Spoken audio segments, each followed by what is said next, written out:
संत रामपाल जी महाराज एक ऐसे महान संत जिन्होंने अपनी सतभक्ति, तत्व ज्ञान, करुणा और सेवा के बल पर समाज में नई मिसाल कायम की है। संत रामपाल जी महाराज की अगुवाई में उनके सभी सतलोक आश्रमों से समाज कल्याण के अद्भुत कार्यों ने समाज को सुनहरे भविष्य की एक नई उम्मीद दिखाई है। संत रामपाल जी महाराज से नाम दीक्षा लेने के बाद लाखों लोगों की लाइलाज बीमारियां जैसे कैंसर, एड्स आदि ठीक हुई। संत जी के ज्ञान से प्रेरित होकर उनके अनुयायियों ने लाखों यूनिट रक्तदान किया। संत जी ने लाखों बहन बेटियों का दहेज मुक्त विवाह करवाया।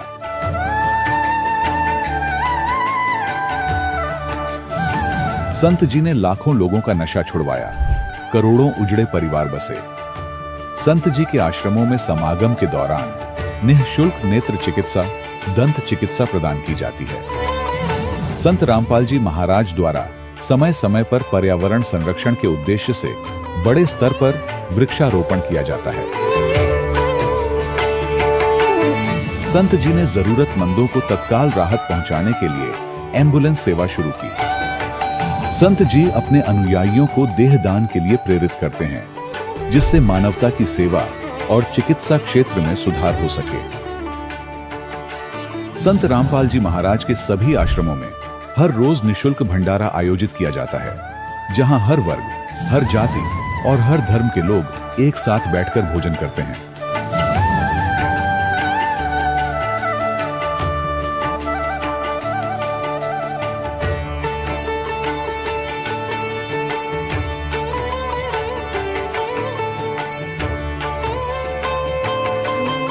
संत रामपाल जी महाराज की अन्नपूर्णा मुहिम ने गरीब और बेसहारा लोगों के जीवन में एक नई ऊर्जा और उम्मीद को जन्म दिया है।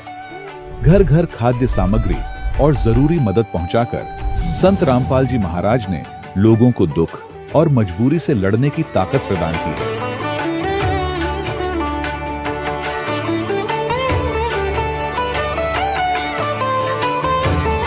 संत रामपाल जी महाराज द्वारा गरीब लोगों के लिए घर बनवाने का अद्भुत कार्य एक ऐसी मिसाल कायम कर रहा है जो सदियों सदियों संत जी की उदारता और दया भावना के तौर पर जाना जाएगा।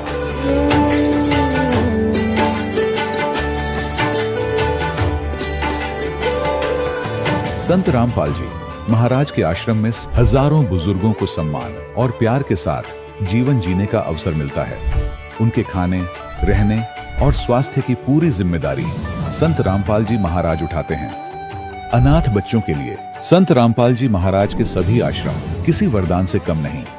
यहाँ उन्हें शिक्षा, संस्कार और भविष्य के लिए बेहतर अवसर प्रदान किए जाते हैं।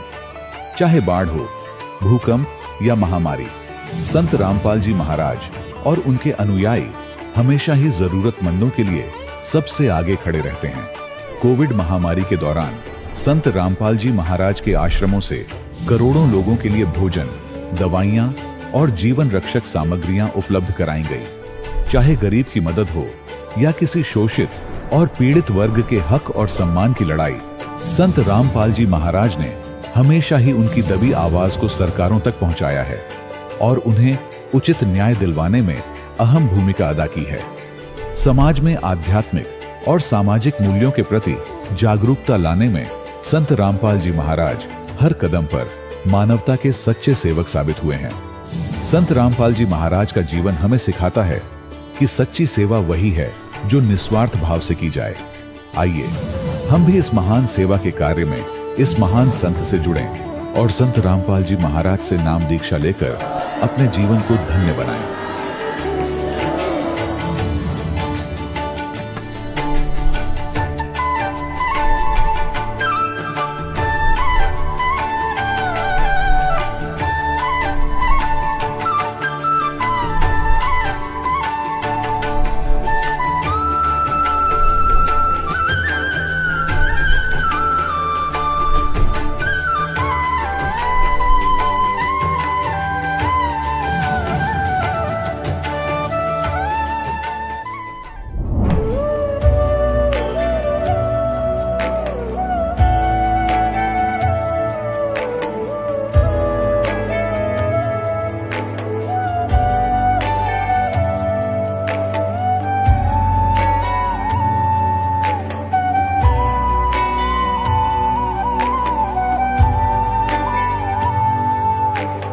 जब लग गुरु मिले न साचा, तब लग गुरु करो 10 पांचा।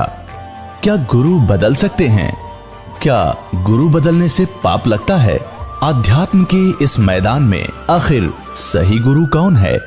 गीता जी में वर्णित तत्वदर्शी संत कौन है?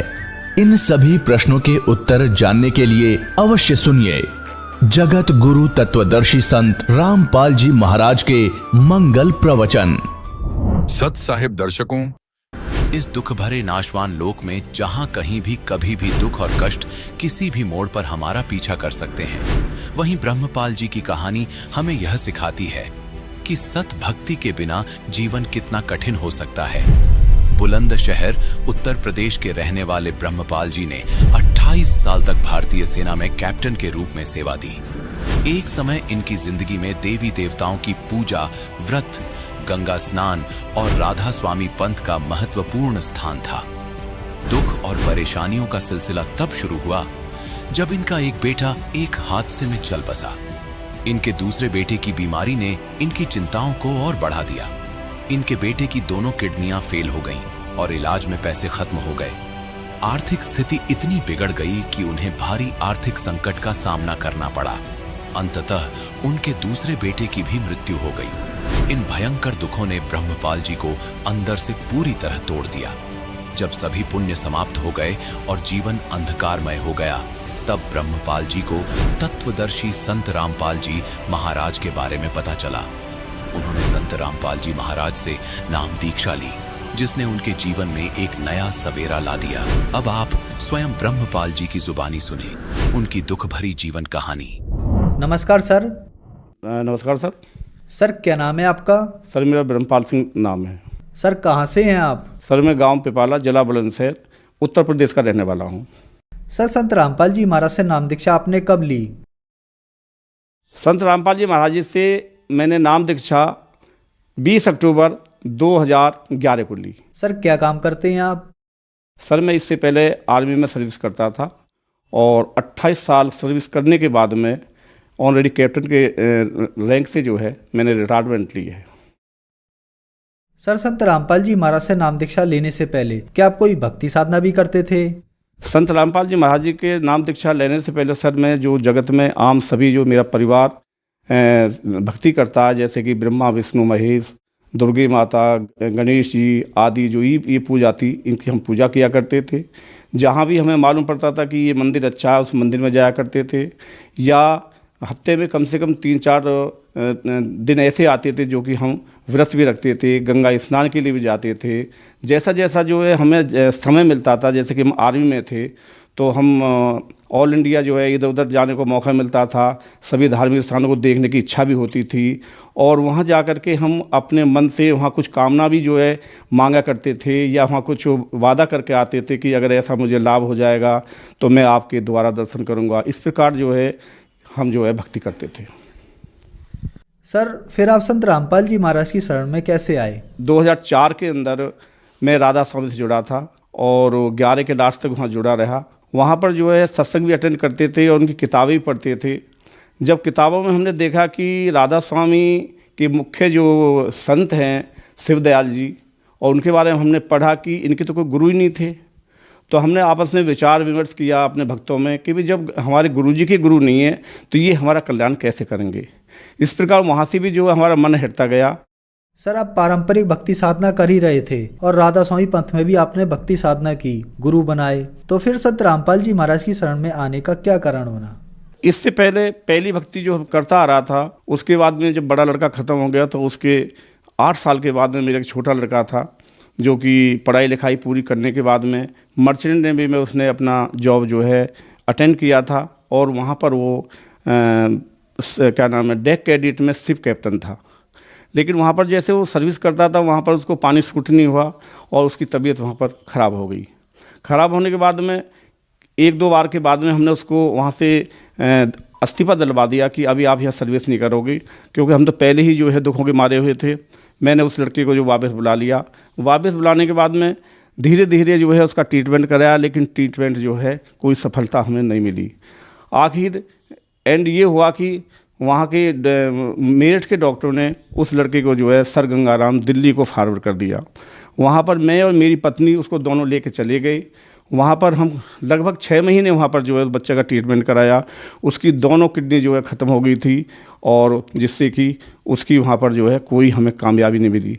इसी के दौरान जो है हमारी आर्थिक स्थिति, पूरा पैसा ख़त्म हो गया, हर चीज़ ख़त्म हो गई, लेकिन फिर भी जो है हम उस बच्चे को नहीं बचा पाए। जो ये एक्सीडेंट हो गए थे, जो बच्चों की मौत हो गई थी, मुझे गलत हैबिट पड़ गई थी, मैंने ड्रिंक करनी शुरू कर दी थी और ये स्मोक वगैरह जो करना शुरू कर दिया था। अब इसमें सवाल एक आ जाता है कि इससे पहले जब उन देवताओं की मैं भक्ति करता था, तो मुझे भी नौकरी मिल गई थी, बच्चों को भी नौकरी मिल गई थी, पैसा भी था, मकान दुकान भी जो है सही हो गए थे। लेकिन हम बड़े खुश थे कि आगे जो है भक्ति जो है, जैसा हम ये नाम ले रहे हैं, इन्हीं की कृपा है, इन्हीं की कृपा से ये सब कार्य चल रहे हैं। लेकिन जब ये सर्वनाश हुआ, जब नुकसान हुआ, तब महसूस हुआ कि हमारा जो भक्ति चार्जर है, जो सही भक्ति है, वेदों के शास्त्रों द्वारा हमारी भक्ति नहीं हो रही थी। जो इससे जो लाभ मिला था वो पिछली कमाई थी या पिछले जन्म की कमाई थी। जब तक वो कमाई चलती रही, जब तक मेरा कार्य सही चलता रहा। लेकिन जब भक्ति दान की जो है बैटरी डिस्चार्ज हो गई, तो 6 महीने में ये मालूम नहीं पड़ा कि कितना कमाया था, कहाँ गया, कैसे गया। यहाँ तक कि पूरा परिवार भी जो है मेरा साथ छोड़ गया। इसके बाद में यहाँ से जब ये दूसरा जो है लड़का जो ख़त्म हो गया, ख़त्म होने के बाद में तभी एक बहन आई थी मेरे पास में कि अब जो है आपका सब कुछ ख़त्म हो चुका है, अपने लिए आप जो है संत रामपाल जी महाराज जी के शरण में जाइए। इस प्रकार जो भक्ति करते करते जो काल ने जो है मेरे दोनों बेटों को जो ले लिया था, आपके सामने ऊपर जो फोटो में है ये बड़ा बेटा है जो कि थल सेना में था। इसके बाद में इसकी उम्र 24 साल थी, और जो छोटा बेटा है उसकी उम्र 28 साल है, जो कि मर्चेंट नेवी में था। ये आपके सामने छोटा बेटा है, जो कि दोनों ये भक्ति करते हुए ब्रह्मा विष्णु महेश आदियों की भक्ति करते हुए इस काल ने जो है मेरे से झपट लिया था। दोनों जवान बेटे थे, और आप जो है इनको फोटो पे देख सकते हो। और जब ये लास्ट एक्सीडेंट हो चुका था, तो मेरे जितने भी गार्जियंस थे, जो भी रिश्तेदार आदि थे, सब मिलने के लिए बार बार आ रहे थे। तो उनमें से जो है एक बहन जिसका नाम ज्ञानेश है, वे हमारे पास आई और उन्होंने जो संत रामपाल जी महाराज जी के बारे में जो है हमसे बताई कि भाई साहब, अभी आप जो है संत रामपाल जी महाराज जी की शरण में चले जाओ, आपका कल्याण हो जाएगा, आपकी मोक्ष प्राप्ति हो जाएगी। तो उनकी ये लैंग्वेज सुन करके मुझे कुछ समझ में नहीं आया। मैंने उनसे जो है बड़े सही ढंग से बताया कि बहन जी आप ये बताइए, जब मेरे दोनों बच्चे ख़त्म हो गए तो अब मैं संत रामपाल जी महाराज जी के शरण में जाके क्या करूँगा? क्या संत रामपाल जी महाराज जी जो है मुझे क्या नाम है ये बच्चे वापस कर देंगे? ये मेरे उनसे क्वेश्चन आंसर हुए। लेकिन उन्होंने ये बोला कि भैया कोई बात नहीं, बच्चे तो वापस नहीं कर सकते, लेकिन मोक्ष प्राप्ति के लिए, आगे सुख शांति के लिए जो है आप परमात्मा के शरण में जाइए। वे पूर्ण ब्रह्म परमेश्वर हैं। संत रामपाल जी महाराज वे कुछ भी कर सकते हैं। जब आप वहाँ जाओगे, जब उनका ज्ञान पढ़ोगे, तब आपको मालूम पड़ेगी। इस प्रकार जो है हमने भक्तमती से उनसे एक क्या नाम उन बहन से जो है एक ज्ञान गंगा ली। ज्ञान गंगा लेने के बाद में उसको पढ़ाई की। सबसे पहले मेरी वाइफ ने जो है परमात्मा की शरण ग्रहण की। संत रामपाल जी महाराज जी ने उनको नाम दान की क्या नाम दया करी। 20 अक्टूबर 2011 को जो है मैं उनके साथ गया और मैं संत रामपाल जी महाराज जी के जो है शरण में जो है मालिक ने मेरे पर क्या नाम दया की। संत रामपाल जी महाराज ने मुझे अपनी शरण में लिया। सर, आपके बताए अनुसार आप पर दुखों का पहाड़ टूटा हुआ था, तो फिर संत रामपाल जी महाराज से नाम दीक्षा लेने के बाद क्या आपके दुख दूर हुए? क्या आपको लाभ भी प्राप्त हुए? आपने सही क्या नाम प्रश्न किया है। संत रामपाल जी महाराज जी के पास में नाम लेने के बाद में हम धीरे धीरे जो है मालिक के बताए तरीके से जो है भक्ति करते रहे। भक्ति करने के साथ साथ हमें इतना ज्ञान भी नहीं था। तो लेकिन उससे पहले जब हम समाज में थे, समाज में हमारे ऊपर तरह तरह के प्रश्न आने लगे। यहाँ तक कि जो हमारे रिलेटिव हैं या इधर उधर के यार दोस्त हैं, उन्होंने हमसे आना जाना या हमारे सामने से निकलना भी बंद कर दिया। सब ये कहते थे कि इनके 2 बच्चे ख़त्म हो गए हैं, इनके मकान के सामने से भी नहीं निकलना। ये सब समस्या सुनते सुनते जो है हमें बहुत परेशानी हुई। और परेशानी होने के बाद में क्या नाम है हमने कुछ सोच विचार किया कि भाई, और कुछ जो 2-4 अच्छे आदमी थे उन्होंने बोला कि भाई आप जो ट्रीटमेंट ले लो और परमात्मा क्या नाम है भगवान आपको दया कर देंगे। बगैर किसी प्रार्थना के हमने परमात्मा से प्रार्थना नहीं की, लेकिन हम चुपचाप जो है शर्म की वजह से ट्रीटमेंट लेते रहे, जगह जगह हॉस्पिटलों में जाते रहे। लेकिन लास्ट हॉस्पिटल दिल्ली RR जो कि बहुत बड़ा हॉस्पिटल है आर्मी का, और वहाँ भी जो है हमने जो है ट्रीटमेंट लिया। कि हमारे कोई मालिक जो है बच्चा जो है हमें प्रदान कर दे। उस टाइम मेरी एज जो है 55 साल थी और मेरी क्या नाम पत्नी की एज जो है 50 साल थी। लेकिन वहाँ पर भी जो है हमें जो है कामयाबी नहीं मिली। वहाँ भी उन्होंने जो यही जवाब दिया कि आप जो है इसमें सक्सेस नहीं होगे और अगर आपको बच्चे की इच्छा है तो आप किसी आश्रम से जो है बच्चे को गोद ले लो। लेकिन हम बोले हम गोद नहीं लेंगे, अब हमारे भाग में बच्चा है ही नहीं। अगर हमारी किस्मत में हमारे बच्चे होते तो वही हमसे दूर ना होते। और हमने एक ही जो है अपने मन में प्लानिंग करी कि अभी हम परमात्मा की भक्ति करेंगे। इस प्रकार करके अगले 15 तारीख को जो है सत्संग था, हम आश्रम में आए, मालिक का सत्संग सुन रहे थे। सत्संग के बाद में कुछ भक्त हम आपस में पार्क में बैठ जाते थे, आध्यात्मिक ज्ञान की चर्चा करते थे। संत रामपाल जी महाराज जी जो जो बताते थे, जो जो लाभ देते थे, भक्त आपस में एक दूसरे को जो है बताया करते थे। तो मेरे से भी एक भक्त ने इस अपने फायदे के लिए या इस बच्चे के लिए क्या आपने संत रामपाल जी महाराज जी से प्रार्थना की? मैंने बोला भाई हमने संत रामपाल जी महाराज से प्रार्थना नहीं की है, क्योंकि उम्र के लिहाज से हमें गुरुजी से डर भी लगता है, संत रामपाल जी महाराज से शर्म भी आती है। इस चीज़ की प्रार्थना करने में हमें जो है हिचकिचाहट है। लेकिन उन्होंने बोला कि हमारे संत रामपाल जी महाराज जी बड़े दयालु हैं और सबकी प्रार्थना सुनते हैं, आप प्रार्थना करो। ये सब करने के बाद में अपनी पत्नी से मैंने बात की। उन्होंने जो है संत रामपाल जी महाराज से प्रार्थना की कि परमात्मा अगर आपकी इच्छा हो, मालिक आप कृपा कर दें तो मैं ट्रीटमेंट करा लूँ, इलाज करा लूँ। तो संत रामपाल जी महाराज ने उस टाइम ये बोला था हंस करके कि क्या आपने अभी तक ट्रीटमेंट कराया नहीं है? तो मेरी वाइफ ने बोला हाँ क्या नाम गुरुजी मैंने ट्रीटमेंट कराया है। तो उन्होंने एक सवाल किया था, बेटा तेरे ऊपर जो है अब कर्ज खत्म हो गया है, अपना भक्ति करो और मोक्ष प्राप्ति करो।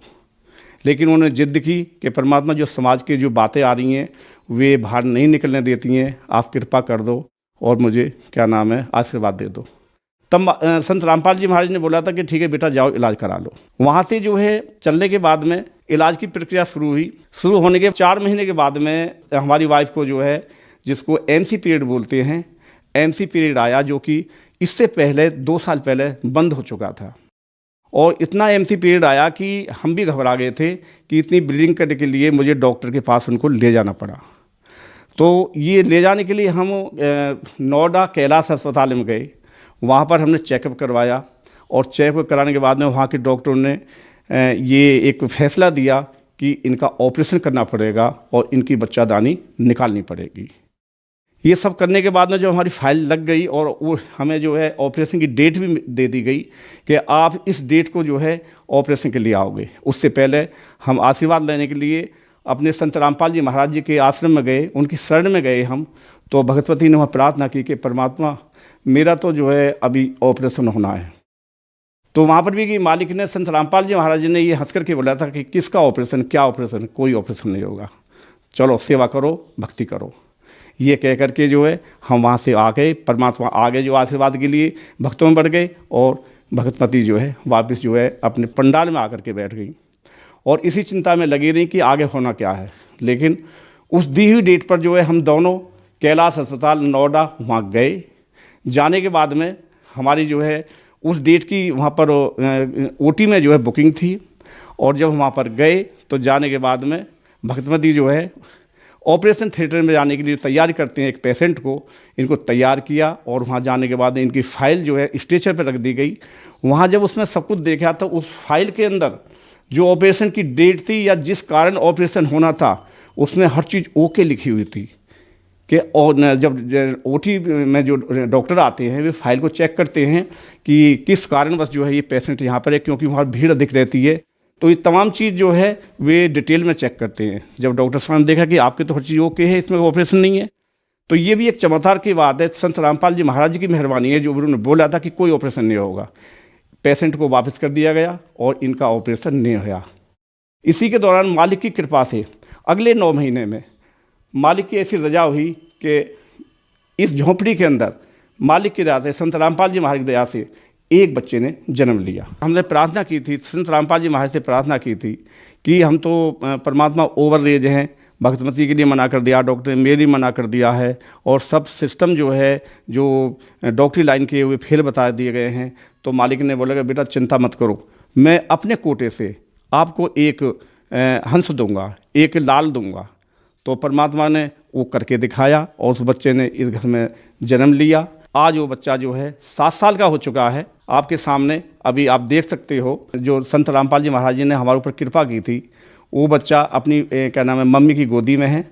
आप सब देख सकते हो और बड़ी एक खुशी की बात है जो मालिक ने ये कृपा की और अनहोनी को होनी करके दिखाया है। और इस समाज के लिए, इस भक्त समाज के लिए इससे बड़ी जो है और क्या मतलब जानकारी हो सकती है, क्या चमत्कार हो सकता है, ये आपके सामने है। मेरी वाइफ की एज 54 साल है। इस एज में डॉक्टरों ने मना कर दिया था कि इस एज में जो है आपको कामयाबी नहीं मिलेगी, लेकिन परमात्मा ने वो आपके सामने अनहोनी को होनी करके जो है अपने कोटे से जो है संत रामपाल जी महाराज ने करके दिखाया है। सर, समाज के लिए आप एक उदाहरण हैं और आज जो लोग आपको टीवी पर देख रहे हैं वह भी किसी न किसी तरीके से परेशान हैं, दुखी हैं। सर, उनके लिए आप क्या संदेश देना चाहेंगे? मैं उनको संदेश तो नहीं दे सकता और ना ही मैं इस लायक हूँ। मैं तो एक परमात्मा का कुत्ता हूँ, दास हूँ। लेकिन मैं उनसे प्रार्थना जरूर कर सकता हूँ कि भाई आप अपने ज्ञान का इस्तेमाल करो, अपनी बुद्धि का इस्तेमाल करो। परमात्मा ने हमें वेद शास्त्र से, गीता से हर चीज़ जो है ओपन करते हैं। आज हमारे जो है 10-12 के चैनल चल रहे हैं, उसमें सत्संग को देखिए आप और सही जानकारी प्राप्त करके संत रामपाल जी महाराज जी की शरण में आइए और अपनी मोक्ष प्राप्ति कराइए, साथ में अपना कल्याण कराइए। धन्यवाद सर। सत साहिब। दर्शकों, अभी आपने सुने संत रामपाल जी महाराज से दीक्षा प्राप्त करके सुखी हुए भक्त के अनुभव। अब देखिए जगत गुरु तत्वदर्शी संत रामपाल जी महाराज के मंगल प्रवचन। परम पिता परमात्मा पूर्ण ब्रह्म सर्वश्रेष्ठी रचनार कबीर देव कबीर साहिब कबीर परमेश्वर जी की असीम रजा से आप सभी परमेश्वर की प्यारी आत्माएं परमात्मा की महिमा सुनने के लिए उपस्थित हुए। लखबर सूरा जुद ही लखबर सामदे लखबर यति जहान में तब सतगुरु शरणाले। जो पुण्यात्माएं वर्तमान के अंदर मानव शरीर प्राप्त हैं, उनके पिछले पनों की कोई गणना नहीं की जा सकती कि युगों युगों के आपके कितने शुभ संस्कार आपके साथ हैं। उनसे भी पुण्यकर्मी प्राणी वो हैं जो सतलोक आश्रम में पहुंचते हैं, दीक्षा प्राप्त करते हैं। पुण्यात्माओं, हमारे को सतगुरु नहीं मिले, हमारे को आध्यात्मिक टीचर ठीक प्राप्त नहीं हुए, जिस कारण से हम परमात्मा से मिलने वाले जो लाभ होते हैं उनसे वंचित रहे और मानव शरीर को व्यर्थ करके हम संसार छोड़कर चले जाते।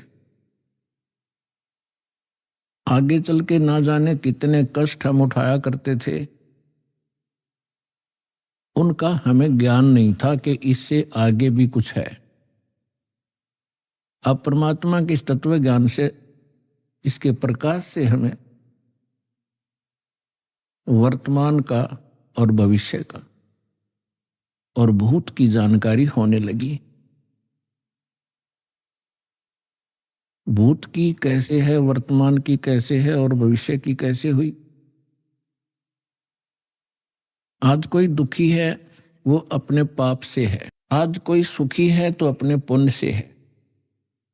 ये विधान है परमात्मा का, इस बात को सभी मानते भी हैं। कोई दुखी प्राणी है वो अपने आप ही कहा करता है कि ना जाने मेरा कौन सा पाप आगे अड़ गया।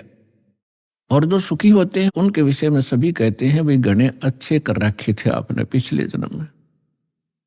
तो इससे हमें भूत और वर्तमान की जानकारी हुई। भविष्य की जानकारी परमात्मा ने कराई कि कबीर हरि के नाम बिना राजा रसब होवे, मट्टी लदे कुमार के भाई घास न नीरे कोई। परमात्मा ने एक ही एग्जाम्पल ऐसा दिया है जिससे हम सहज में समझ सकते हैं। आम नागरिक राजा को बहुत ही बलशाली मानता है, समृद्ध मानता है। परमात्मा कहते हैं यदि राजा भी भक्ति नहीं करता है परमात्मा की, नेक्स्ट उसकी लाइफ गधे की होगी। अपने आत्मा अब यहां समस्या आती रही कि किसने देखा है, फिर वर्तमान के अंदर हमें वो सुख प्राप्त है जिससे हम गने फूल गए और भूल गए कि आगे दुख भी होंगे, और फिर ये बात कहकर छोड़ देते हैं कि देखी जाएगी। तो ये हमारी अध्यात्म ज्ञानहीनता का ही परिणाम था। हमारे सदग्रंथ परमात्मा का विधान है, संविधान है, और संविधान की अवहेलना जो लोग करते हैं, आप यहां वर्तमान में देख लो, जो संविधान की अवहेलना करते हैं उनको यही दंडित किया जाता है। इसी प्रकार परमात्मा का विधान है, जो उसको तोड़ता है, उल्लंघना करता है, उसको भी दंड प्राप्त होगा। तो उसके विषय में हमने दृढ़ होने के लिए, सच्चाई से परिचित होने के लिए कुछ आधार बनाना पड़ेगा। हमारे सदग्रंथ इसका आधार हैं। उसके पश्चात वो महापुरुष जिनको परमात्मा मिले और परमेश्वर का विधान उन्हें प्राप्त हुआ, और तीसरे नंबर पर उन महापुरुषों ने बताया कि वो परमात्मा कौन है। उस परमेश्वर ने आके स्वयं अपना विधान अपने मुख कमल से बोला, जिसको तत्व ज्ञान कहते हैं, जिसको सूक्ष्म वेद कहते हैं, जिसके विषय में हिंट दिया गया है श्रीमद् भगवद गीता अध्याय नंबर 4 के श्लोक नंबर 32 में। गीता ज्ञान दाता ये ब्रह्म है, और परम अक्षर ब्रह्म यानी पूर्ण परमात्मा की वो जानकारी दे रहा। अपने सतर का वो ज्ञान श्रीमद् भगवत गीता में अर्जुन को बता ही रहा है। उसके पश्चात वो कहता है कि विशेष जानकारी अध्यात्म मार्ग की परमात्मा स्वयं आके अपने मुख से ज्ञान देता है। उस परमात्मा के मुख से उच्चरित वाणी को तत्व ज्ञान कहते हैं। उसके अंदर धार्मिक यज्ञों की, धार्मिक अनुष्ठानों की जानकारी विस्तार से कही गई है। और चौथे अध्याय के 34वें श्लोक में गीता ज्ञानदाता कहता है कि उस तत्व ज्ञान को तू तत्वदर्शी संतों के पास जाकर समझ। उनको दंडवत प्रणाम करने से, कपट छोड़कर उनकी सेवा करने से वो तत्वदर्शी संत तुझे परमात्म तत्व की जानकारी तथा तत्व ज्ञान का उपदेश करेंगे। तो इससे एक तो ये सिद्ध हो गया कि गीता जी के अंदर वो ज्ञान नहीं है। यदि वो ज्ञान श्रीमद् भगवत गीता में ही होता तो वो कह देता कि उस अध्याय में पढ़ लेना। और इससे ये भी सिद्ध हो गया कि वो परमात्मा अन्य है गीता ज्ञान दाता से, और वही मोक्षदायक है। उसके द्वारा बताया गया ज्ञान जो है वो तत्व ज्ञान है। चौथे अध्याय के 32वें श्लोक में अनुवादकर्ताओं ने एक गलती की है। इसमें एक ब्रह्मणे शब्द है, ब्रह्मणे। इन्होंने ब्रह्मणे शब्द का अर्थ कर दिया वेद, और यही ब्रह्मणे शब्द है गीता अध्याय नंबर 17 के श्लोक नंबर 23 में। वह इन्हीं अनुवादकर्ताओं ने ब्रह्मणे अर्थ का अर्थ किया है सच्चिदानंद घन ब्रह्म, यानी परम अक्षर ब्रह्म, जिसके विषय में गीता अध्याय नंबर 7 के श्लोक नंबर 29 में गीता ज्ञानदाता कहता है कि जो उस तत्ब्रह्म से, सारे अध्यात्म ज्ञान से और सभी कर्मों से परिचित हो जाता है वो व्यक्ति, केवल जरा और मरण से ही छूटने के लिए प्रयत्न करता है। यानी जरा माने वृद्धावस्था का कष्ट, मरण माने मृत्यु, अर्थात जो यहां से जन्म मरण के कष्ट से छूटने के लिए साधना करता है, संसार की कुछ इच्छा नहीं रखता है, वो उस तत्ब्रह्म से परिचित हो चुका है, सारे अध्यात्म ज्ञान से परिचित है और सभी कर्मों से परिचित है। अर्जुन ने 8वें अध्याय के प्रथम मंत्र में पूछा, फिर वो किम तत्ब्रह्म, वो तत्ब्रह्म क्या है?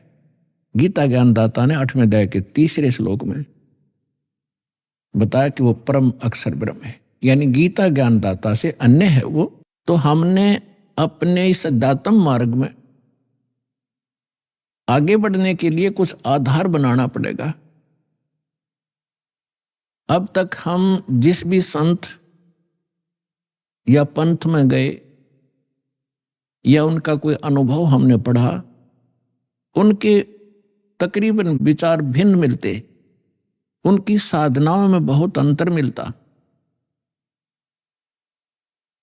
तो गीता अध्याय नंबर 2 के श्लोक नंबर 53 में कहा कि अर्जुन, जिस समय तेरी बुद्धि भ्रमित करने वाले भिन्न भिन्न प्रकार के वचनों से हटकर एक परमात्म ज्ञान पर स्थिर हो जाएगी, तब तू योगी बनेगा। योगी माने भक्त। तब तो तू भगत का होगा, नहीं तो कोई भी जहां भी आप जाते हो आपको तत्व ज्ञान है नहीं। कोई भी सिर्फ आपको दो अटपट करके वहां से डिगा देता है, आपको सुमार्ग से विचलित करके कुमार्ग पर खींच ले जाता है। और जिस समय आप इस तत्व ज्ञान से दृढ़ हो जाओगे तो यहां पर ब्रह्मा विष्णु महेश आ जाइए आपके सामने, आप ज्ञान में डगमग नहीं हो सकते, उनको विचलित कर दोगे। ये ऐसा ज्ञान है।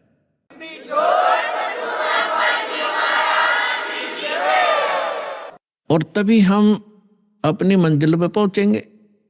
रास्ते में ना जाने कितने ठग मिलते हैं भ्रमित करने वाले, तो फिर हम भ्रमित नहीं होंगे तो हम सुमार्ग पर अपने घर पहुंच जाएंगे, सतलोक चले जाएंगे, सदा हम सुखी हो जाएंगे जहां से हम आए हुए।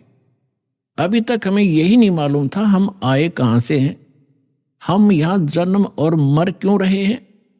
सारा जीवन हम डिवोट कर देते हैं अपने कोठी और बंगले बनाने में, अपने बच्चों के साथ प्रेम में रहने के लिए। और एक सेकंड में ना बच्चे रहते हैं, ना वो कोठी रहती है, ना वो बैंक बैलेंस साथ जाता है। साथ जाते हैं वो कर्म पाप के जो सारे जीवन में इकट्ठे करी और भक्ति करी नहीं, नेक्स्ट जीवन उसका बहुत बुरा होगा। तो हमें परमात्मा के ज्ञान से भूत, वर्तमान और भविष्य की जानकारी हुई। अब कोई तो एक ही व्यक्ति है, मानव शरीर सभी का समान है, कर्म में कितना अंतर है। तो ये कर्म किए कब थे? कभी पिछले जन्मों में, भूतकाल के अंदर। तो भूतकाल आज का वर्तमान ही भूतकाल बनेगा और आज के वर्तमान से हमारा भविष्य बनेगा। इसलिए सत्संग में आने से, परमात्मा के तत्व ज्ञान से परिचित हो जाने से प्राणी अपने उद्देश्य को प्राप्त करता है, समझता है कि मनुष्य का उद्देश्य क्या था। तो पुण्यात्माओं, आपको सत्संग मिला, सतगुरु मिले। सतगुरु से कहते हैं जो सच्चा ज्ञान बतावे और सदग्रंथों पर आधारित हो।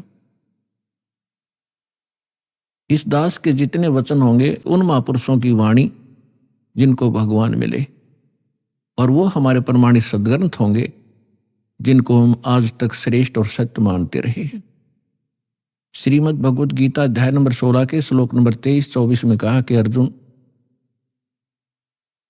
शास्त्र विधि को त्याग कर जो मनमाना आचरण करते हैं उनको न तो कोई सुख होता है, न उनकी को कोई सिद्धि प्राप्त होती है और न उनको कोई गति प्राप्त होती है। और हम इन 3 वस्तुओं के लिए ही भक्ति करते हैं, मोक्ष हो, संसार में हम सुखी रहें और हमें कुछ सिद्धि प्राप्त हो। सिद्धि माने हमारे कार्य सिद्ध हों और सत भक्ति के अंदर ये सिद्धियां आ जाती हैं, जिन सिद्धियों के आधार से एकाध सिद्धि को प्राप्त करके ये ऋषिजन हमें अपने पीछे लगाए रहा करते थे। तो हमने उन सिद्धियों का प्रयोग नहीं करना, वो आपके इस जीवन काल में ऑटोमेटिकली काम करते रहेंगे। आपके कार्य सिद्ध होंगे, आप पर आने वाली जो बला टलेंगी वो भक्ति की सिद्धि से ही होता है। तो पुण्यात्माओं, सत्संग में आने से प्राणी को ज्ञान होता है परमात्मा का विधान सुनने से ही। मानुष जन्म दुर्लभ है, ये मिले न बारंबार, जैसे तरवर से पत्ता टूट गिरे, वो बहोर न लगता डार। मानुष जन्म पाके जो नहीं रटे हरि नाम, जैसे कुआ जल बिना फिर बनवाया क्या काम। कबीर राम रटत कोड़ी भलो, चू चू पड़े जो चाम, वो सुंदर शरीर किस काम का, भाई जा मुख नाही नाम। कबीर जिव्हा तो वाहे भली, जो रटे हरि नाम, नहीं तो काट के फेंक दियो, मुख में बलो न चाम। परमात्मा की जानकारी, मनुष्य जीवन का उद्देश्य सत्संग से पता ज्ञान होता है। और अभी तक हमें सत्संग मिला नहीं। जिन महापुरुषों को हम विद्वान मानते थे, उनको अध्यात्म मार्ग का कुछ भी ज्ञान नहीं था। वो केवल संस्कृत भाषा जानते थे। उसके विषय में सूक्ष्म वेद में कहा है कि भेड़ पूछ को पंडित पकड़े, ये भादो नदी विहंगा, गरीबदास व भवजल डूबे, जिन नहीं साध सत्संगा। परमेश्वर कहते हैं, कबीर साहब कहते हैं, कबीर इस संसार को समझाऊं कै बार, और पूछ पकड़ के भेड़ की, ये उतरा चाव पार। जैसे भादों के अंदर बहुत वर्षा हुआ करती है, दरिया अपनी फुल स्विम पर बहकर चलती है, किनारों को छूता हुआ जल बहता, भयंकर जल चलता है, तेज बहाव होता है। उस दरिया को पार करने के लिए यदि कोई ये कहे कि भेड़ की पूंछ पकड़ ले, ये तुझे परले पार कर देगी, और उस व्यक्ति को जानकर जान के कोई भेड़ की पूंछ पकड़ कर दरिया में चले जाता है, तो अंडरस्टूड है उसके साथ के बनेगी। तो यहां परमात्मा कहते हैं, कबीर इस संसार ने समझाऊं कै बार, और पूछ पकड़ के भेड़ की, ये उतरा चाव पार। इसी बात को आदरणीय गरीबदास साहिब जी, जो परमात्मा से परिचित हुए, सचखंड देखा, सतलोक गए, फिर वापस आए, परमात्मा से प्राप्त उस तत्व ज्ञान के आधार से कहते हैं कि भेड़ पूछ को पंडित पकड़े, ये भादो नदी विहंगा, गरीबदास व भवजल डूबे, जिन नहीं साध सत्संगा। जिनको संत का सत्संग नहीं मिला, वो इस भवजल रूपी दरिया के अंदर डूब जाते हैं। और जो साधनाएं आप कर रहे थे, वो भेड़ की पूंछ पकड़ा रखी थी। श्राद्ध निकाल दो, 13वीं कर लो, फिर फूल चुग लो, इससे काम लगा रखे थे हम। भक्ति के आस पास भी नहीं पहुंचे थे, कहीं नामो निशान नहीं था भक्ति का। फिर कोई ज्यादा ही श्रेष्ठ समझते थे, हरे राम हरे कृष्ण, सीता राम राधे श्याम, राधे राधे श्याम मिला दे, ये गीत गाते रहे। इससे भी कोई ज्यादा ऊंचे उठे, वो कहते हैं ओम नाम सबसे बड़ा, इससे बड़ा ना कोई, ओम नाम का जाप करे शुद्धात्मा होए। तो ये अधूरा ज्ञान था, यह भेड़ की पूंछ थी। हमने जाना है सत्यलोक में, जहां हम पहले रहा करते थे, और जहां हमें सर्व सुख प्राप्त होगा, जिसकी खोज हम यहां कर रहे हैं इस गंदे लोक में। इस पृथ्वी पर और काल ब्रह्म, जिसका ओम नाम है, ये ब्रह्म है। इससे ऊपर दो शक्तियां और हैं ब्रह्म से ऊपर, एक पर ब्रह्म एक परम अक्षर ब्रह्म। इन्हीं को अन्य शब्दों में कहते हैं, जैसे ब्रह्म को कहते हैं सरपुरुष या सरब्रह्म। श्रीमद् भगवद गीता अध्याय नंबर 15 के श्लोक 16 और 17 में इन तीन पुरुषों की, तीन प्रभुओं की जानकारी है।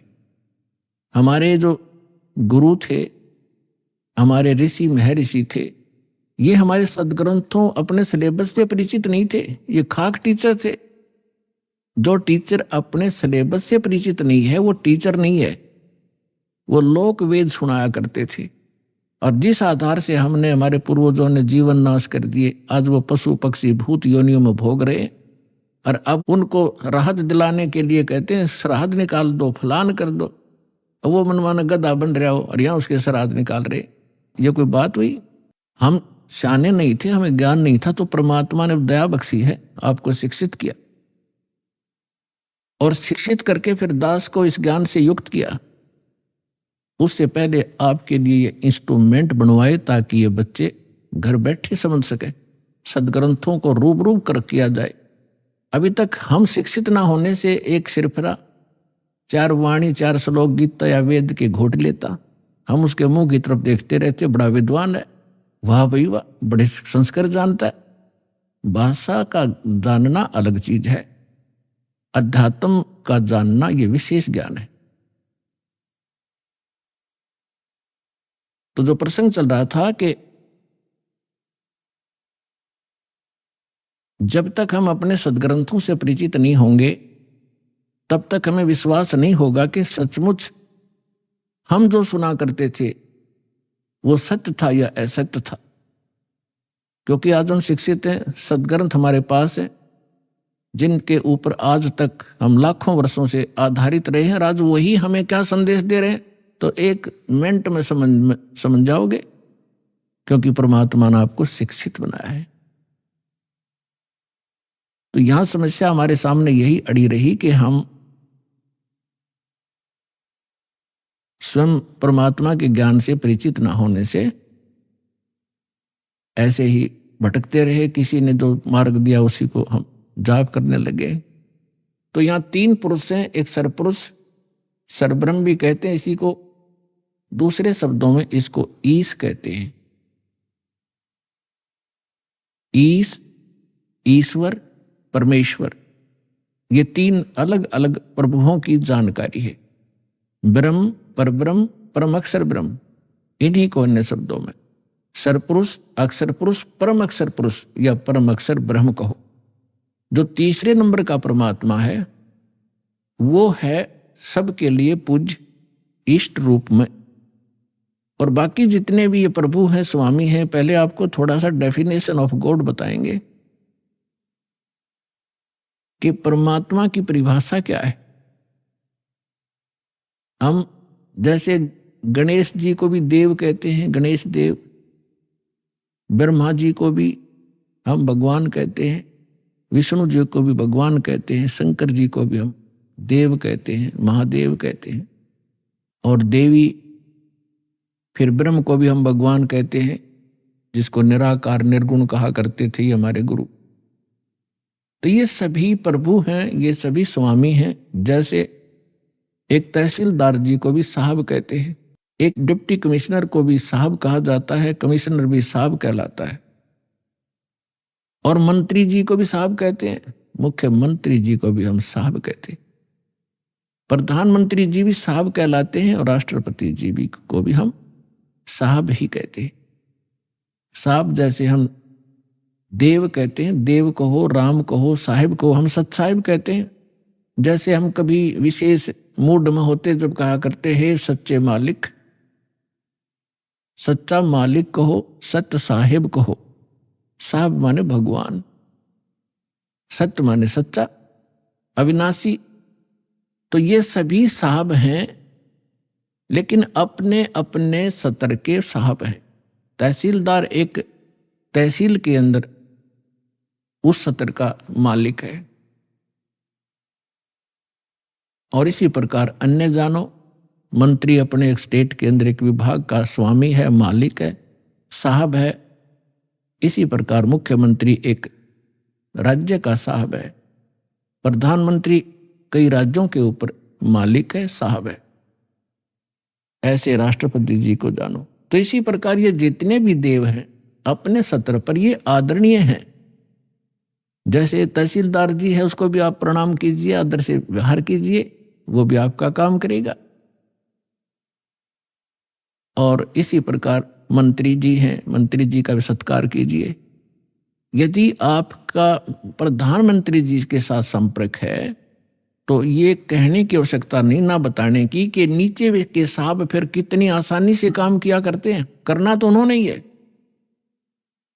तो आज आपका मेल उस समर्थ शक्ति से हो चुका है, और जो उस समर्थ शक्ति की शरण में आ जाते हैं, फिर नीचे के जितने भी राम हैं, जितने भी ये देव हैं, आपके काम को बहुत आसानी से करते रहे। करना इन्होंने ही है, क्योंकि यहाँ की एक व्यवस्था बना रखी है। जैसे आपको सबसे पहले या मंत्र जो दिए जाते हैं वो उन्हीं साहबों के दिए जाते हैं। इस स्टेट के साहब हैं ये।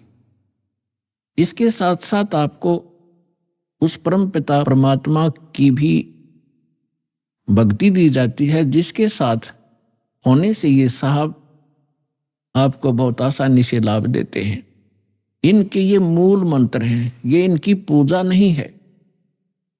यहां भ्रमित कर देते हैं ये सिर्फ कुछ जो 100, 200, 1000, 2000 को पीछे लगा रहे हैं नकली संत, और विशेषकर ये कबीरपंथी या राधा स्वामी धन धन सतगुरु वाले। ये क्या भ्रमित करते हैं कि देखो ये तो देवताओं की पूजा कराता है, ये तो प्रथम मंत्र ही देवताओं के देता है, और बात करता है सतलोक और सचखंड की। तो इसलिए प्रत्येक सत्संग में हम नहीं बता पाते, क्योंकि पूरे वर्ष के अंदर हमने सिलेबस कवर करना होता है। तो कभी कभी किसी ना किसी सत्संग में हम अवश्य सुनाते हैं, इस तरह की एक विवेचन देते हैं। अभी आपने सुने संत रामपाल जी महाराज के मंगल प्रवचन। आइए अब सुनते हैं संत रामपाल जी महाराज से नाम दीक्षा लेकर सतभक्ति करके अद्भुत लाभ प्राप्त करने वाले अनुयायी के विचार। दर्शकों, मनमुखी साधनाओं का परिणाम और लाइलाज बीमारियों का अंजाम अत्यंत दुखदायी होता है। ऐसे ही दुखदायी जीवन का सामना किया है नजफगढ़ दिल्ली की रहने वाली रेखा जी ने। इन्होंने देवी देवताओं, काली माता और शंकर जी की खूब पूजा साधना की। इनके भाई का भी भक्ति में रुझान था और कांवड़ लाया करता था, पर ये सभी साधनाएं शास्त्र विरुद्ध होने के कारण रेखा जी को इसका दुखद परिणाम भोगना पड़ा। भाई लापता हो गया, ससुर जी बीमार हुए और रेखा जी स्वयं प्रेत बाधा और जानलेवा बीमारी कैंसर से पीड़ित हो गईं। ये सभी कष्टों को अपने जीवन में देख रेखा जी रोया करती थीं और पूर्ण परमात्मा से ही समाधान की अर्ज करती थीं। वो कहते हैं ना कि परमात्मा को अपने बच्चे माता से भी प्रिय होते हैं, भले ही वो मार्ग से क्यों न भटक गए हों। परमात्मा किसी न किसी में प्रेरणा कर भटके श्रद्धालुओं को सही मार्ग दिखाते हैं। रेखा जी के साथ भी कुछ यूं ही हुआ। इनकी बहन ने इन्हें पूर्ण परमेश्वर स्वरूप संत रामपाल जी महाराज जी के बारे में बताया, और आपको यह जानकर आश्चर्य होगा कि उनकी शरण ग्रहण करने के बाद आज रेखा जी सुखमय जीवन यापन कर रही हैं। संत जी के शुभ आशीर्वाद से इनका जानलेवा रोग कैंसर पूर्णतः ठीक हो गया। साथ ही संत जी द्वारा बताई शास्त्र अनुकूल भक्ति साधना करने से इनके साथ अद्भुत चमत्कार हुए हैं, जिसका पूरा विवरण अब आप खुद सुनिए रेखा जी की मुंह जुबानी। कैसे एक संत के आशीर्वाद से बदली उनके जीवन की कहानी। नमस्कार जी। नमस्कार जी। क्या नाम है बहन जी आपका? रेखा। बहन जी आप कहाँ से आए हैं? मैं गांव बापड़ोला नई दिल्ली नजफगढ़ की रहने वाली हूँ। बहन जी संत रामपाल जी महाराज से नाम दीक्षा आपने कब ली? सन 2013 29 मार्च को ली थी। संत रामपाल जी महाराज से नाम दीक्षा लेने से पहले क्या आप कोई भक्ति साधना भी करते थे? करते थे जी। देवी देवता ब्रह्मा विष्णु महेश काली इन सभी की पूजा करते थे हम। तो बहन जी जो आप देवी देवताओं की पूजा करते थे उनसे आपको क्या लाभ हुए? कुछ लाभ नहीं हुआ भगत जी। भक्ति करते करते हम इतने दुखी थे कि पूछो ही मत। मेरा भाई जो भोले शंकर की इतनी कावड़ वगैरह लाता था, 10-15 कावड़ ले आया था, लेकिन शंकर भगवान ने उसे पागल कर दिया और परिवार से दूर कर दिया। बस उस दिन से भोले शंकर से विश्वास उठ गया, लेकिन भक्ति नहीं छोड़ी। कब काली माँ की पूजा करते थे, आसपास के लोग यही कहते थे कि इतनी बड़ी देवी है ये कि आपको तो कहीं घूमने की जरूरत ही नहीं। हम उसकी भक्ति करते करते, माँ रोती थी भाई के मारी, भाई हम परिवार को छोड़ के कहीं निकल गया था भगत जी, तो वो पागल हो गई थी एक प्रकार से। मेरा पूरा परिवार रोता था। हमने खूब पैसा लगाया, टीवी में भी बताया, अखबारों में भी निकाला, पर्चे भी छपवाए, सब तरह हमने अपने भाई को ढूंढने का प्रचार किया, लेकिन हमारा भाई नहीं मिला। तो भोले शंकर से हमारा विश्वास उठ गया और काली माँ की पूजा करते करते भी हम सुखी नहीं थे। फिर मेरी शादी हो गई। मेरे ससुर जी भोले शंकर के कट्टर पुजारी मिले। वो कावड़ लाते लाते भक्ति करते करते भी दुखी थे जी। वो कभी उनका दिल में दर्द होता, कभी सांस फूल जाता, कभी नमूनिया हो जाता, कभी कुछ हो जाता। गरीबी थी, गरीबी देखी थी और कुछ नहीं देखा। और फिर जिस 2 लड़की हैं जो, उसके बाद मैंने कोई, मेरा है ना गले में कैंसर होगी। कैंसर मैं गले तो ना तो कुछ खाया जा ना कुछ पिया जा, बस यही हो गया था कि हालात ये हो गए थे। मैं परिवार क्या कर रोया करती कि मुझे है ना मैं मर बेसक जाऊं, लेकिन मेरे लड़कियों की मुझे चिंता है, मेरी लड़की कैसे जिएंगी माँ के बिना। तो फिर मैं जी करनाल तक घूमी। करनाल के डॉक्टर बोले कि 8,000 रुपये लगेंगे, आपके गले में शीशा उतरेगा। उनका ठीक है उतरवाएंगे। फिर उनका एक बार है ना ये करनाल का तो दिखा लिया, एक बार दिल्ली में जाकर और देखा। दिल्ली वाले भी बोले कि आपके गले में शीशा उतरेगा और शीशे तक पता चलेगा कि भाई आपका क्या बीमारी है। उनने जी कैंसर डिक्लेयर कर दी। फिर मैं भूत आने लग गए। वो भूत कभी तो ये बोलता कि मैं तुम्हारा पितर हूँ। वो प्रेत मेरे माता भूत प्रेत जब बोलता कि ओका भरो, मैं ओका पीऊँगा, ओका पीता प्रेत, और फिर बीड़ी पीता, और फिर उन्होंने कहता मेरे तो चूरमा बनाओ। लेकिन मेरे और मेरे भगत जी जो मेरे आदमी हैं उनको कोई भी लाभ नहीं हुआ। फिर बीमारी ने इतना घेर लिया कि बस पानी भी अटकने लग गया। बहन जी, आपने बताया कि पहले आप जो शिव जी की भक्ति करते थे और भी भक्ति साधनाएं आपने की, उससे आपके भाई लापता हो गए, आपको भूत प्रेत की समस्या हो गई और आपका पूरा परिवार दुखी था। आपको कैंसर जैसी भयानक बीमारी भी हो गई। तो इन सब परेशानियों के बीच आप संत रामपाल जी महाराज की शरण में कैसे आए? संत रामपाल जी महाराज की शरण में जो मेरे से बड़ी मेरी बहन, जो मेरे जेठ जी के साथ उनकी शादी हुई है, वो मेरे से 1 साल पहले संत रामपाल जी महाराज की शरण में जा चुकी थी। उसने मुझसे कहा कि डॉक्टरों को तो खूब घूम ली, एक बार संत रामपाल जी महाराज की ज्ञान गंगा जीने की राह पढ़ के एक बार मेरे साथ चल के देख, वहाँ तुम्हें अच्छा लगे तो तू देख लेना, नहीं तो मत देखना, तू एक बार चल के तो देख मेरे साथ। फिर मैं जी आश्रम में गई। संत रामपाल जी महाराज से मैंने नामदान तो नहीं लिया, लेकिन मैं वहाँ का आश्रम देख के आई। फिर तो खाने के भी ऐसे हो गए कि बस दिन रात रोना ही रोना कि अब तो आज मरी। परिवार वाले भी रोते, सब रोना, घर में बस रोना यही हो रहा था कि आज वहाँ ले चलो, आज वहाँ ले चलो, आज वहाँ ले चलो, उस डॉक्टर के ले चलो शायद वहाँ बच जाए, उस डॉक्टर के ले चलो आज वहाँ बच जाए। कभी आवाज़ चली जाती तो कभी सांस घुट जाता। खाने के मात्र दलिया चमचों से गिरने लग गए थे मेरे मुंह में, वो भी उल्टा गिरने लगा था।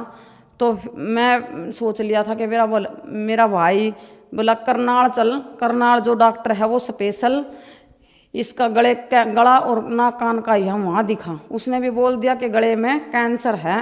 तो मैं डॉक्टर के घर से आई तो मेरी बहन जो मेरे साथ मेरे गांव में शादी हुई वो मेरी बहन बोली, रेनू नाम है उसका, वो संत रामपाल जी महाराज से मेरे से 1 साल पहले जुड़ी थी। वो बोली एक बार मेरे गुरुजी के साथ चल तो तू नामदान ले। तो मैंने वहाँ जा उसकी बात मानी और मैं उसके साथ अगले ही एतवार का सत्संग था, मैं सत्संग में गई, मैंने नामदान लिया और मात्र गुरु संत रामपाल जी महाराज आशीर्वाद की लाइन में लग गई। उन्होंने मेरे चेहरे की तरफ देख कर आशा संत रामपाल जी महाराज और मेरे सिर पे हाथ रखा। मैंने बोला गुरुजी मेरे गले में कैंसर बताई है। तो गुरुजी बोले जा बेटा भक्ति कर ठीक हो जाएगी। तो फिर मैंने मार्च 2013 को 29 मार्च को गुरुजी से नामदान ले लिया। आपने संत रामपाल जी महाराज से 2013 में नाम दीक्षा ली। आपकी बहन ने आपको बताया था कि आपके गले का कैंसर संत रामपाल जी महाराज की शरण में जाने के बाद ठीक हो जाएगा। तो क्या आपके गले का कैंसर संत रामपाल जी महाराज से नाम दीक्षा लेने के बाद ठीक हुआ? और क्या कोई और भी लाभ आपको संत रामपाल जी महाराज से नाम दीक्षा लेने के बाद हुआ? संत रामपाल महाराज के आशीर्वाद मात्र से मेरे गले में जो कैंसर की गांठें थी वो बिल्कुल ठीक हो गई, और मेरे दिल में छेद था वो भी संत रामपाल जी महाराज के आशीर्वाद मात्र से ही बिल्कुल ठीक हूँ मैं। और मैं जो यहाँ घूमा करती पंडितों से पूछती थी कि मेरा लड़का, तो वही बोलते थे कि तेरे क्रम में लड़का नहीं है। और संत रामपाल जी महाराज से मैंने कहा कि गुरुजी मेरे 2 लड़की हैं। संत रामपाल जी महाराज ने कहा कि बेटा भी हो जाएगा, तू भक्ति कर नियम में रह गए। तो मैंने भक्ति करी, तो मेरा आज परमात्मा ने, सतगुरु रामपाल जी महाराज ने मेरा बेटा भी दिया, जबकि मेरे 2-3 गर्भपात भी हो चुके थे। आज मेरा बेटा है तो सिर्फ संत रामपाल जी महाराज के ही कारण हैं। और पितर ये बोल रहे थे कि तुम्हें बेटा नहीं होगा, तो मालिक ने बोला था कि मावस के वाले दिन, पितरों का जिस दिन होगा ना उसी दिन तुम्हें बेटा होगा। और मेरे संत रामपाल जी महाराज ने जिस दिन की मावस थी ना, सुबह 8 बजे ही मेरा बेटा हुआ। ये भूलने लायक नहीं है।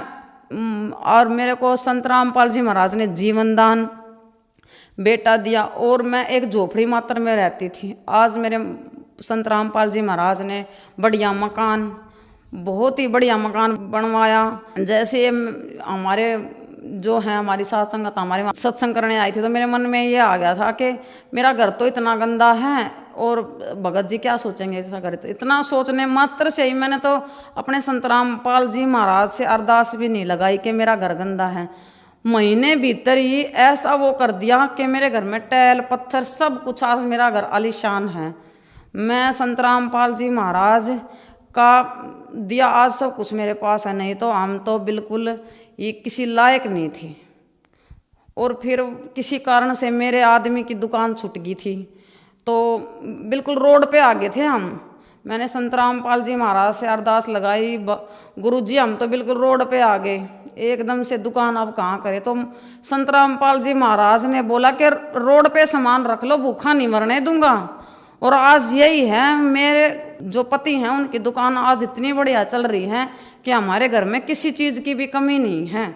हम संत रामपाल जी महाराज के शरण में जाने से बिल्कुल सुखी हैं। हमारे रोग भी कट गए, हमारे संतान भी पूरी होगी, घर भी बढ़िया बन गया, और मेरे जो पति हैं उनकी दुकान भी बहुत ही अच्छी चल रही है। मालिक की दया से आज हमारे पास सब कुछ है। जो हार्ट प्रॉब्लम थी, मेरे दिल में छेद था, उसकी रिपोर्ट तो मैं साथ भी लाई हूँ, आपको दिखा सकती हूँ। मेरे दिल में जो छेद था उसकी ये पंत की रिपोर्ट है, नई दिल्ली की। और यहाँ पे मेरे ये दिल में छेद था। बहन जी, संत रामपाल जी महाराज से नाम दीक्षा लेने के बाद आपके घर में सुखों का भंडार आ गया, आपकी बीमारियां दूर हो गई, कैंसर जैसी भयानक बीमारी से आपको छुटकारा मिल गया। तो जो श्रद्धालु आज आपको सुन रहे हैं, आप उन्हें क्या संदेश देना चाहेंगी? मैं संदेश देने के लायक तो नहीं, संदेश तो हमारे संत रामपाल जी महाराज ही देते हैं, लेकिन हम उनके सुखों का बखान जरूर कर सकते हैं। हमें इतना सुख मिला है तो आप संत रामपाल जी महाराज की शरण में जुड़ो। ये शास्त्रों के अनुसार भक्ति बताते हैं, ये पाखंडों से बचाते हैं। इनकी शरण में जुड़ने से हम ये मोक्ष भी होगा और हमें सुख भी मिलेंगे।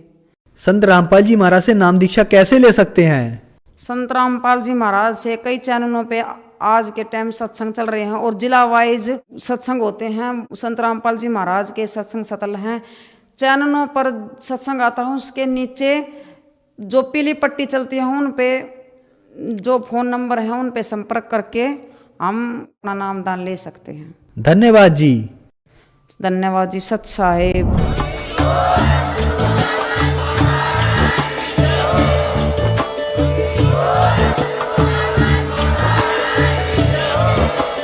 आप सुन रहे थे जगत गुरु तत्वदर्शी संत रामपाल जी महाराज जी के मंगल प्रवचन। अधिक जानकारी के लिए विजिट कीजिए हमारी वेबसाइट www.jagatgururampalji.org। संत रामपाल जी महाराज जी के शुभ आशीर्वाद से पूरे विश्व भर में 500 से भी ज्यादा नाम दीक्षा केंद्र हैं, जिन पर संत रामपाल जी महाराज जी द्वारा ऑनलाइन निशुल्क नाम दीक्षा दी जा रही है। अपने नजदीकी नाम दीक्षा केंद्र का पता करने के लिए संपर्क करें 8222880541।